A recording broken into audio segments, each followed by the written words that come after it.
Големиот број на препораки, односно забелешки за измени во системот во државата препорачен од Греко, го потврди представникот на Македонија во групата земји за борба против корупцијата, Ана Павловска-Данева, која истакна дека се потребни измени во работењето на највисоките носители на извршната власт и МВР, односно премиерот, министрите, Државната комисија за спречување на корупција и полицијата. Греко бара дузината советници на премиерот, но и на министрите да бидат транспарентни, односно да биде објавено колкав месечен надомест примаат, како и кои се нивните работни задачи.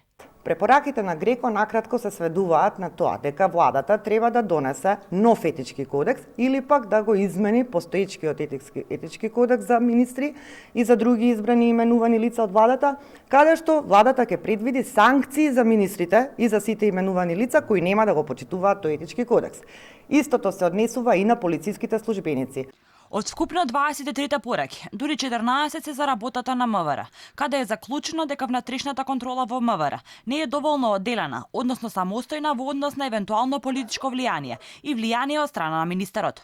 Од МВР во препораките се бара детално и прецизно да се објавува колкав е буџетот, но и колку обуки се направени во однос на етичкото однесување, почнувајќи од самиот министер, преку високите функционери и полициските службеници, како и измени во Законот за полицијата и Законот за внатрешни работи и нови критериуми за избор на директор на Бирото за јавна безбедност, заробени медиуми, големата стапка на корупција, работењето или неработењето на СЈО или на јавното обвинителство, слободата или неслободата на медиумите, или партизацијата или непартизацијата на администрацијата, кои беа нотирани во извештајот на Греко. Павловска-Данева го правда оти наводно тие проблеми биле нотирани во минатиот извештај од четвртиот круг.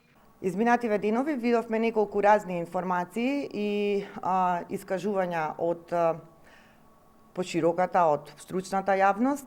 Делумно е навистина така, јас само би сакала да потенцирам дека извештајот содржи секој извештај на Греко. Содржи еден краток вовед во првите страници каде што се објаснува историјата, бекграундот, претходната поставеност на правниот систем, на политичкиот систем во државата. Многу ми е важно да потенцирам дека тие теми се дел од нив теми од четвртиот круг на Греко, кој што беше спроведен од 2013 до 2016 година.